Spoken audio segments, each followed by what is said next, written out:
incroyable update, pas un update mais plutôt un spin-off, incroyable spin-off, souvenez-vous de toute la polémique qu'il y a eu autour de l'Arcom, Reporters sans frontières, du manque de pluralisme sur CNews, sur Canal+, avec des gens qui font des cordons sanitaires, il faut surtout pas inviter des gens d'extrême droite parce qu'ils sont allés sur CNews, il faut surtout pas aller sur CNews et tout ça parce que c'est des horribles, ils sont horribles, c'est dégueulasse, tout ça, donc quand du bien, nous on est des journalistes vertueux, on a waouh, vive la gauche et tout.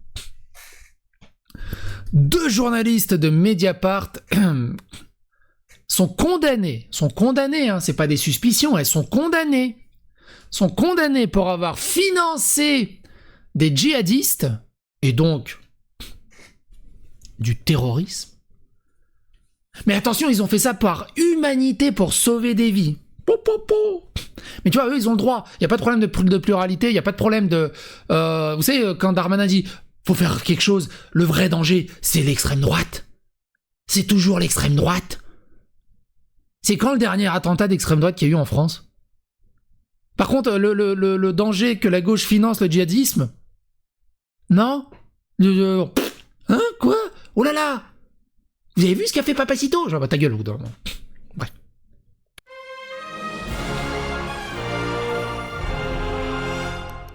Attention, please. C'est que oui, qu'en 98, drama, député les filles crient dans l'Assemblée bosniaque. Écoutez cette histoire, elle est incroyable. Terrorisme. 2 journalistes et un avocat condamnés pour avoir tenté d'exfiltrer un djihadiste français. Incroyable. Et, vous savez quoi ? J'étais comme ça un peu sur les réseaux sociaux quand j'ai vu ça. J'étais comme ça, là. Personne n'en parle à gauche. Personne n'en parle à gauche, disons. Oui. Envoyer de l'argent en Syrie pour tenter d'exfiltrer des djihadistes français revient-il à financer du terrorisme ? Oui, a répondu ce vendredi le tribunal de Paris. La peine la plus lourde, soit 3 ans d'emprisonnement, assortie du sursis simple, vise l'ancien avocat Bruno V, 50 ans. Les 2 prévenus journalistes Edith B, 43 ans, et Céline M, 44 ans, ont aussi été condamnés, respectivement, à 10 et 12 mois d'emprisonnement assortis du sursis simple, ce qui est scandaleux qu'ils aient du sursis. On devrait vraiment s'inspirer au bout d'un moment de la justice russe. Pour les 2 journalistes reconnus pour leur travail sur les femmes françaises ayant rejoint Daesh, les démarches qui leur sont reprochées ont permis de sauver des vies, à commencer par celle de Megina Bouguedir à la mi-2017. Cette djihadiste était bloquée en pleine guerre à Mossoul, en Irak, avec ses 4 enfants qui mouraient de faim. Elle a finalement été exfiltrée grâce à l'intervention d'un officier irakien corrompu, une opération dans laquelle les 2 journalistes ont été impliqués avec Bruno V. À la barre, Edith B. s'est dite persuadée que sans cette opération, Mélina Bouguedir aurait été tuée. Aujourd'hui, la djihadiste purge en Irak une peine de prison à perpétuité pour avoir rejoint Daesh. Je sais pas si vous vous rendez compte. L'Irak a foutu en prison à perpétuité la djihadiste, un avocat et des journalistes françaises voulaient l'exfiltrer. Ils aident les terroristes, ils aident les djihadistes. Je sais pas si vous vous rendez compte de l'indicateur. C'est même plus du wokisme à ce moment-là. Ils ont atteint un niveau... Ils sont dans le firmament. Ils ont plus d'humanité envers des terroristes et des djihadistes qu'envers des hommes blancs. Parce que je suis sûr qu'ils luttent aussi pour l'antiracisme et tout le bazar. Ces enfants ont été rapatriés en France. En revanche, son mari, Maximilien Thibault, lui aussi combattant de Daesh, a été tué lors du siège de Mossoul. Sur ce point, Edith B. a regretté que l'opération à laquelle elles ont pris part n'ait pas permis son sauvetage et son transfert à la justice française. Cela aurait peut-être permis d'éviter d'autres attentats, a-t-elle estimé. Bah oui, ramener des djihadistes en France, ça permet d'éviter d'autres attentats. Évidemment. Tiens, on va prendre une cellule cancéreuse et on va le mettre dans un corps sain. Comme ça, ça réduit la chance d'avoir le cancer dans les 2 personnes. Non, comme ça, il y a du cancer dans les 2 personnes au final, au bout d'un moment.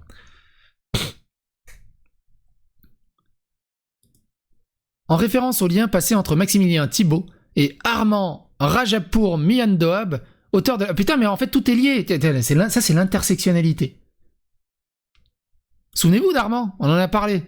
Je crois que j'ai même une playlist sur Armand, non? J'ai un doute. Je crois pas que j'ai fait une playlist particulièrement pour Armand. Ah si, putain, j'ai fait une playlist pour Armand, la vache. Souvenez-vous d'Armand, hein, on a fait une playlist. Donc tout est lié en fait. Donc je reprends le paragraphe parce que ça m'intéresse.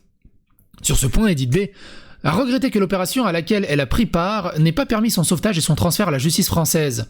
Cela aurait peut-être permis d'éviter d'autres attentats, a-t-elle estimé en référence au lien passé entre Maximilien Thibault et Armand Rajapour Miandoab, auteur de l'attaque près de la Tour Eiffel début décembre.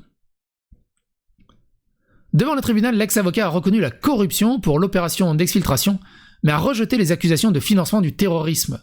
Edith B et Céline M ont, quant à elles, admis à être sorties du cadre de leur métier, mais avaient maintenu avoir agi par humanité pour sauver des vies. En cherchant à sauver une vie, tu sais, tu veux changer... Il y a ces questions de moralité dans un manga qui s'appelait... Comment il s'appelait le manga là où il y a un chirurgien qui sauve une gamine et en fait il s'avère que cette gamine c'est une tueuse en série, en fait il aurait jamais dû la sauver. Monster je crois qu'il s'appelait. Oh putain, beau gosse Chibit. Très intéressant. Et puis on a ce moral dans des quêtes secondaires également, dans des jeux vidéo, où tu te dis, est-ce que ça vaut le coup de sauver la vie de ce mec sachant qu'il va provoquer des centaines de morts derrière. C'est aussi tout le concept de Wanted d'ailleurs. Il était sympa, Wanted. Ah, il était sympa, Wanted. C'est Wanted, hein. Là où tu tirais, puis les balles, elles étaient courbées et tout. Ou il y a aussi Life is Strange, effectivement. T'imagines, ils préfèrent sauver un djihadiste qui potentiellement peut amener des centaines de morts. Mais humanisme. Alors que, en fait, c'est pas l'humanisme qui compte, c'est le pragmatisme au bout d'un moment. Vendredi, toutes deux se disent choquées par la sévérité d'un jugement qu'elles ne comprennent pas. Quelle sévérité ils ont du sursis ? Et font part d'un sentiment de n'avoir pas été entendus. Il existe décidément un gouffre entre la réalité du terrain et ce que la justice croit pouvoir en faire. En fait, ce qui devrait être fait, c'est que l'Irak aurait dû les extrader et être jugés en Irak pour avoir cherché à exfiltrer une terroriste du pays. C'est plus la justice irakienne qui devrait les juger, et pas la justice française. Croit pouvoir en faire. Réagissent-elles dans un message écrit affirmant n'avoir jamais financé le terrorisme qu'elles combattent chaque jour dans leur profession. Elles comptent faire appel de la décision, a indiqué leur avocat, maître Marie Dosé. Faut doser.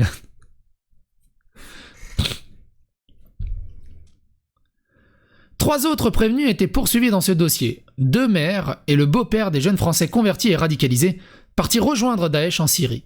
Il leur été reproché d'avoir envoyé plusieurs milliers d'euros à leurs enfants pour subvenir à leurs besoins, selon eux, entre 2014 et 2017. Ça s'appelle financer le terrorisme. Pour le procureur, les sommes transférées étaient conséquentes, elles ont permis aux djihadistes concernés de tripler leurs revenus par rapport à ce que leur versait Daesh. En outre, j'adore ce mot, en outre, a-t-il insisté, envoyer de l'argent à quelqu'un qui est dans un groupe terroriste, même s'il vous dit que c'est pour se nourrir, c'est un délit. C'est comme ça. Les 2 mères étaient également jugées pour avoir détourné les fonds d'associations de parents en détresse qu'elles avaient fondées. Valérie B a été condamnée à 2 ans de prison avec sursis simple et 20 000 euros d'amende, et Anne S à 1 an d'emprisonnement avec sursis simple et 3 000 euros d'amende. C'est un truc de fou. Un truc de fou. Donc là, c'est un compte-rendu de ce qui s'est pas de ce qu'ils ont parlé, mais l'article résume plutôt bien. Je vous invite à le lire quand même.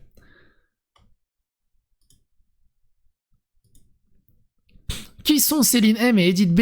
Un coup de Google et bingo, un parfum de djihad. Qui sont ces femmes qui ont rejoint Daesh? Bon, bref, ça fait des années qui militent pour ça et qui défendent le djihadisme.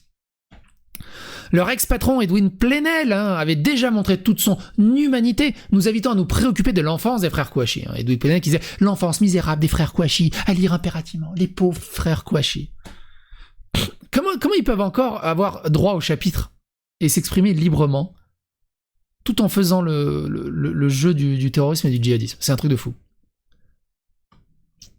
Alice Cordien qui dit « Pendant des mois, la vie privée de Mathilda, Némésis et moi-même avons été scrutés par cette rédaction.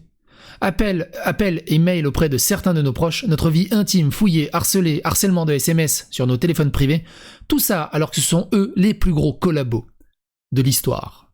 Les ex-journalistes de Mediapart, Céline Martelet et Edith Bouvier, condamnés pour avoir envoyé de l'argent à des djihadistes, à l'audience, les premiers ont affirmé avoir agi par humanité pour sauver des vies.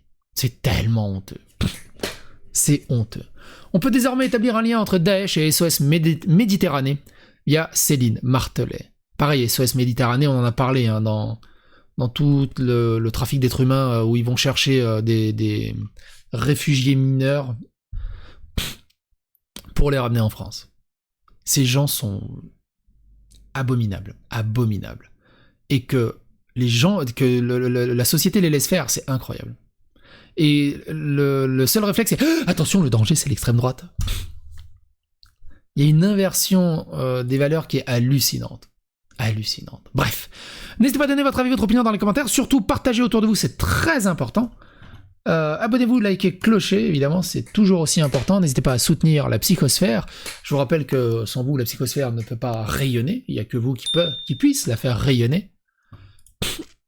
Et à bientôt pour de vidéos.